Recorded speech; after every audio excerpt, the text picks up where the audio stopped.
Hello friends, welcome to Gomathi's kitchen. இன்னைக்கு நம்ம பார்க்க போற ரெசிபி பாத்தீங்க அப்படினா நல்ல ஒரு சூப்பரான டேஸ்ட்ல ஒரு குழம்பு வகை தான் பார்க்க போறோம். எப்போதுமே சாம்பார், வத்த குழம்பு, கார குழம்புன்னு செய்யாம ரெண்டு வாழைக்காய் இருந்தா போதும் இந்த கோலா உருண்டை குழம்பு செஞ்சு முடிச்சிடலாம். ரொம்ப நல்லா டேஸ்டா இருக்கும். செய்யறதும் பாத்தீங்கன்னா ரொம்ப ஈஸியாவே இருக்கும். இதே மாதிரி பாத்தீங்கன்னா நம்ம சேனல்ல மீல் மேக்கரை வச்சு செய்யக்கூடிய வெஜ் கோலா உருண்டைலாம் எப்படி செய்யணும்ங்கறத போட்டுருக்கேன். அந்த ரெசிபியோட லிங்க் கீழே டிஸ்கிரிப்ஷன் பாக்ஸ்ல இருக்கு. விருப்பப்பட்டா செக் பண்ணி பாருங்க. இப்போ வாங்க இந்த வாழைக்காய் கோலா உருண்டை குழம்பு எப்படி செய்யலாங்கிறத பார்க்கலாம். கோமதிஸ் கிச்சனை சப்ஸ்கிரைப் பண்ணாதவங்க சப்ஸ்கிரைப் பட்டனை ப்ரெஸ் பண்ணிக்கோங்க. உடனுக்குடனே அப்டேட் வேணும் அப்படின்னா பக்கத்தில் இருக்க பெல் பட்டனில் ஆல்ங்கிற ஆப்ஷனை மறக்காமல் ப்ரெஸ் பண்ணி வச்சுக்கோங்க. இப்போ இந்த குழம்பு செய்கிறதுக்கு முன்னாடி வாழைக்காயை நம்ம வேக வச்சுக்கணும். 2 வாழைக்காயை பாதியாக நறுக்கிட்டு குக்கரில் கொஞ்சமாக தண்ணி ஊற்றி வச்சுருக்கிறேன். இப்போ இதை வேக வைக்கலாம். வேக வைக்கிறப்ப இதில் நீங்கள் நிறையவும் தண்ணி ஊற்ற வேண்டாம், உப்பும் போட வேண்டாம். ஜஸ்ட்டு குக்கர் பாத்திரத்தை மூடிட்டு ப்ரெஷர் வச்சு மிதமான தீயில 3 விசில் வச்சு குழையாமல் வேக வச்சு எடுத்துக்கோங்க. இப்போ பார்த்தீங்கன்னா 3 விசில் வச்சுருந்தேன். ப்ரெஷர் நல்லா ரிலீஸ் ஆகிடுச்சு. ஓப்பன் பண்ணி பார்த்துடலாம். வாழைக்காய் வெந்துருச்சான்னு பார்க்குறதுக்கு ஒரு கத்தியை வச்சு உள்ளே விட்டிங்கன்னா சாஃப்டாக இறங்கணும். அந்தளவுக்கு வெந்தால் போதும். இப்போ இதை தண்ணியிலே வச்சுருந்தீங்க அப்படின்னா குக்கர் பாத்திரம் பிசு பிசுன்னு ஆகிடும். அதனால் இந்த மாதிரி ஒரு தட்டுக்கு மாற்றிடுங்க. இப்போ இந்த வெந்த வாழைக்காயை தோல் பீல் பண்ணுறதுக்கு நமக்கு ரொம்ப ஈஸி. கத்தியால் தோலை மட்டும் இந்த மாதிரி நறுக்கிட்டு உரிச்சிங்க அப்படின்னா அழகாக உரிக்க வந்துடும். இதே மாதிரி எல்லா வாழைக்காயிலேருந்து தோலை உரிச்சு எடுத்துருங்க. உரிச்சதுக்கப்புறமா இந்த வாழைக்காய் நல்லா ஆறட்டும். ஆறுனதுக்கப்புறம் கோலாவுக்கு நம்ம பிசைய ஆரம்பிக்கலாம். இப்போ பார்த்தீங்கன்னா நல்லா ஆறிடுச்சு. இதை ஒரு பவுலுக்கு மாற்றிக்கிறேன். மாற்றிட்டு இதை ஒரு ஸ்மேஷரை வச்சு நல்லா கட்டிகளே இல்லாமல் ஸ்மேஷ் பண்ணி விட்டுக்கோங்க. உங்கள்கிட்ட ஸ்மேஷர் இல்லை அப்படின்னா அதுக்கு பதிலாக கிரேட்டரில் கூட நீங்கள் துருவிக்கலாம். இப்போ பார்த்தீங்கன்னா நல்லா மேஷ் பண்ணி எடுத்தாச்சு. இதில் 1/2 டீஸ்பூன் அளவுக்கு இஞ்சி பூண்டு விழுது சேர்த்துக்கோங்க. அடுத்ததாக இதில் சின்ன வெங்காயமோ பெரிய வெங்காயமோ நான் ஒரு பாதி பெரிய வெங்காயம் பொடியாக நறுக்கினது ஒரு 1/2 கப்பு போல் சேர்த்துருக்குறேன். அடுத்ததாக பார்த்திங்கன்னா 2 பச்சை மிளகா பொடியாக நறுக்கிட்டு சேர்த்துக்கலாம். கூடவே கொத்தமல்லி இலைகள் சேர்த்துக்கோங்க. புதினா இருந்துச்சு அப்படின்னா ஒரு 5 புதினாயை நறுக்கிட்டு சேர்த்துக்கோங்க. ரொம்பவே நல்லாயிருக்கும். இதில் கறி மசாலா பொடி, கரம் மசாலா பொடி, அப்படி இல்லைன்னா நான்வெஜ் சாப்பிட்றவங்க மட்டன், சிக்கன் எந்த மசாலாவாக இருந்தாலும் 1/2 டீஸ்பூன் சேர்த்துக்கோங்க. அடுத்ததாக 1/4 டீஸ்பூன் அளவுக்கு மஞ்சள் பொடி. கூடவே பார்த்தீங்க அப்படின்னா தனி மிளகாய்த்தூள் ஒரு 1/4 டீஸ்பூன் மட்டும் சேர்த்துருக்குறேன். ஏன்னா நம்ம பச்சை மிளகாயும் சேர்த்துருக்குறோம். காரத்துக்கு ஏற்ற மாதிரி சேர்த்துக்கோங்க. அடுத்ததாக 1/4 டீஸ்பூன் அளவுக்கு ஃப்ரெஷ்ஷாக பொடிச்ச சீரக பொடி சேர்த்துக்கோங்க.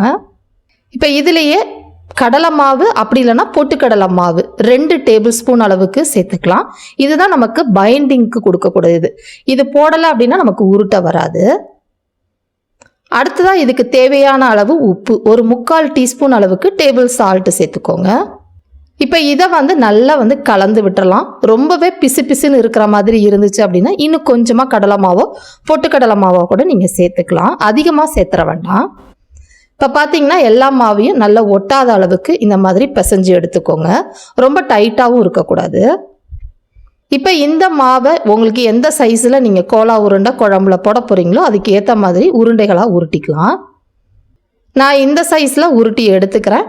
நம்ம பண்ணியிருக்கிற அளவுக்குன்னு பார்த்தீங்கன்னா நான் பண்ணியிருக்கிற சைஸில் உங்களுக்கு 12 கோலா உருண்டை கிடச்சிருக்குது. இப்போ இதை நம்ம பொரிச்சு எடுத்துக்கலாம். கோலா உருண்டை பொரிக்கிறதுக்குன்னு பார்த்தீங்கன்னா ஏற்கனவே எண்ணெயை காய வச்சுருந்தேன். நல்லா காஞ்சதுக்கு அப்புறமா கோலா உருண்டைகள் சட்டி எத்தனை கொள்ளுதோ அதுக்கேற்ற மாதிரி சேர்த்துக்கோங்க. இப்போ இதை ஒரு மிதமான தீயிலே நல்லா பொன்னிறமாக வேகிற அளவுக்கு வேக வச்சுக்கோங்க. ஏற்கனவே வாழைக்காய் வெந்தது தான். நல்லா செவந்து வர மாதிரி வறுத்தா போதும். இப்போ பார்த்தீங்கன்னா ஒரு மீடியம் ஃப்ளேம்லேயே நல்லா இந்த அளவுக்கு பொன்னிறமாக செவந்ததுக்கு அப்புறமா எண்ணெயிலேருந்து வடிச்சிடலாம். இப்போ பார்த்தீங்கனாலே தெரியும் நல்லா இந்த மாதிரி மொறுன்னு ரெடி ஆகிடுச்சு. இதே மாதிரி நம்ம எல்லாத்தையுமே பொரிச்சு எடுத்துக்கலாம். இப்போ பார்த்தீங்கன்னா நம்ம 12 கோலா உருண்டையும் பொரிச்சு எடுத்துட்டேன். இதை அப்படியே நீங்கள் ஸ்நாக்ஸாக சாப்பிட்லாம். இன்னும் நல்லா மொறுப்பாக வேணும்னா கொஞ்சமாக அரிசி மாவு போட்டு கூட நீங்கள் பொரிச்சு எடுத்துக்கலாம். செம்ம டேஸ்ட்டாக இருக்கும். இதே எண்ணெயை நம்ம குழம்புக்கும் நம்ம யூஸ் பண்ணிக்கலாம். இப்போ அந்த குழம்பு செய்கிறதுக்கு இப்போ நம்ம பொரிச்ச எண்ணெயிலேருந்து ஒரு கரண்டி எண்ணெய் ஊற்றிருக்கிறேன். எண்ணெய் நல்லா காஞ்சதுக்கு அப்புறமா இதில் தாளிக்கிறதுக்கு கொஞ்சமாக கல்பாசி, 1/2 டீஸ்பூன் அளவுக்கு சோம்பு, ஒரே ஒரு பிரிஞ்சி சேர்த்துக்கோங்க. நல்லா செவந்ததுக்கு அப்புறமா இதில் கருவேப்பிலை இலைகளை சேர்த்துக்கோங்க. அடுத்ததாக பார்த்தீங்க அப்படின்னா ஒரு பெரிய வெங்காயத்தை மிக்சியில் தண்ணி ஊற்றாமல் கொரப்பாக அரைச்சி வச்சுருக்கிறேன். ரொம்ப நைஸாக பேஸ்ட் மாதிரி அரைச்சிட வேண்டாம். இப்போ இந்த வெங்காயம் ஓரளவு பச்சை வாசனை போய் வேகிற அளவுக்கு மிதமான தீயிலேயே வதக்கிக்கோங்க. இப்போ வெங்காயம் நல்லா வதங்கி வந்ததுக்கு அப்புறமா இதில் 1 டீஸ்பூன் அளவுக்கு இஞ்சி பூண்டு விழுது சேர்த்துக்கலாம். இப்போ இந்த இஞ்சி பூண்டோட பச்சை வாசனை போகிற அளவுக்கு வதக்கிக்குவோம். இப்போ பார்த்தீங்கன்னா இஞ்சி பூண்டு பச்சை வாசனை போய் வெங்காயமும் நல்லா வதங்கி வந்திருக்கும். இது நேரம் எடுக்குங்க, பேஸ்ட்டாக இருக்கிறதுனால பொறுமையாக வதக்கிக்கோங்க. இந்த சமயத்தில் இதில் மசாலா பொடி சேர்க்கலாம். முதல்ல 1/4 டீஸ்பூன் அளவுக்கு மஞ்சள் பொடி, அடுத்ததாக 1 டீஸ்பூன் தனி மிளகாய்த்தூள், அடுத்ததாக 1 டீஸ்பூன் அளவுக்கு தனியாக அரைச்ச மல்லிப்பொடி, அடுத்ததாக பார்த்தீங்க அப்படின்னா கறி மசாலா பொடி 1 டீஸ்பூன் சேர்த்துருக்குறேன். நான்வெஜ் சாப்பிட்றவங்களா இருந்தீங்க அப்படின்னா இதுக்கு பதிலாக மட்டன் சிக்கன் மசாலா கூட சேர்த்துக்கலாம். கூடவே பார்த்தீங்கன்னா ஃப்ரெஷ்ஷாக பொடிச்ச சீரகப்பொடி 1/4 டீஸ்பூன் அளவுக்கு சேர்த்து இந்த மசாலாவோட பச்சை வாசனை போகிற அளவுக்கு மிதமான தீயில கருகிடாமல் வதக்கிக்கோங்க. இப்போ பார்த்தீங்கன்னா ஓரளவு நல்லா மசாலா வதங்கினதுக்கு அப்புறமா இதில் தக்காளி, சின்ன தக்காளியை 2 தக்காளியில் மிக்சியில் தண்ணி ஊற்றாமல் அரைச்சி வச்சுருக்கிறேன். பெருசாக இருந்தால் 1 தக்காளி பழம் போதும். இப்போ இந்த தக்காளியோடு சேர்ந்து நல்லா வதங்கி வரட்டும். இது வதங்கிக்கிட்டு இருக்கப்ப இந்த குழம்புக்கு தேவையான அளவு உப்பு 1/2 டேபிள் ஸ்பூன் கல் உப்பு சேர்த்துருக்கிறேன். இதுவே டேபிள் சால்ட் அப்படின்னா 1 டீஸ்பூன் போட்டால் போதும். இப்போ பார்த்தீங்கன்னா எல்லாமே நல்லா வதங்கி சுருண்டு எண்ணெய் பிரிய வந்துருச்சு பாருங்கள். இந்த அளவுக்கு வதங்கினாதான் பச்சை வாசனை இல்லாமல் குழம்போட டேஸ்ட் ரொம்ப நல்லாயிருக்கும்.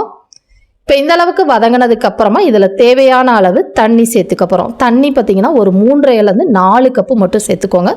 ரொம்ப அதிகமாக தண்ணி ஊற்றிட வேண்டாம். இப்போ இதையெல்லாம் நல்லா கலந்துட்டு ஒரு 5-6 நிமிஷம் நல்லா கொதிக்க விடுங்க.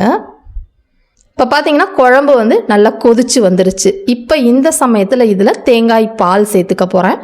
1/2 கப்பு அளவுக்கு தேங்காயை எடுத்து முதல் பால் 2வது பால் ரெண்டையுமே சேர்த்து ஒரு 3/4 கப்புக்கு அரைச்சி வச்சுருக்கிறேன். அந்த பாலை சேர்த்துக்கலாம். வேணும்னா நீங்கள் தேங்காய் விழுதா கூட சேர்த்துக்கலாம், அதுவும் நல்லாயிருக்கும். தேங்காய் பால் சேர்த்துட்டு ஒரு கொதி மட்டும் வரட்டும், ரொம்ப நேரம் கொதிக்க வைக்க வேண்டாம். இப்போ பார்த்தீங்கன்னா கொதிக்க ஆரம்பிக்குது. இப்போ இந்த சமயத்தில் வறுத்து வச்சுருக்கிற கோலா உருண்டைகளை நம்ம சேர்த்துக்கலாம். கோலா உருண்டை ஏற்கனவே எண்ணெயில் வெந்தது தான், அதனால் இதை போட்டு ரொம்ப நேரம் கொதிக்க வைக்கணும்னு அவசியம் கிடையாது. ஒரு 2-3 நிமிஷம் இந்த குழம்புல கொதிச்சு வரட்டும். இப்போ பார்த்தீங்கன்னா நல்லா கொதிச்சிருச்சு. கடைசியாக பொடியாக நறுக்கினா கொத்தமல்லி கருவேப்பிலை இலைகளை போட்டு கலந்து விட்டுட்டு அடுப்பை ஆஃப் பண்ணிவிடுங்க. குழம்பு கன்சிஸ்டன்சி இப்போ கொஞ்சமாக தண்ணியாக எடுக்கணும். அப்போ தான் கோலா உருண்டை ஊற அந்த தண்ணியெல்லாம் உறிஞ்சி குழம்பு ரொம்ப திக்காயிடும். இந்த ஸ்டேஜில் ஆஃப் பண்ணிங்கன்னா சாப்பிட்றதுக்கு செம்ம டேஸ்ட்டாக இருக்கும். ட்ரை பண்ணி பாருங்கள். இதே மாதிரி அளவுகளோட இந்த கோலா உருண்டை குழம்பு நீங்களும் செஞ்சு பாருங்கள். செஞ்சு பார்த்துட்டு எப்படி இருக்குங்கிறத கமெண்ட் பண்ணுங்கள். வீடியோ பிடிச்சிருந்தாலும் கமெண்ட் பண்ணுங்கள், லைக் பண்ணுங்கள், ஷேர் பண்ணுங்கள். மறக்காமல் கோமதிஸ் கிச்சன் சேனலையும் சப்ஸ்கிரைப் பண்ணி வச்சுக்கோங்க. தேங்க்ஸ் ஃபார் வாட்சிங்.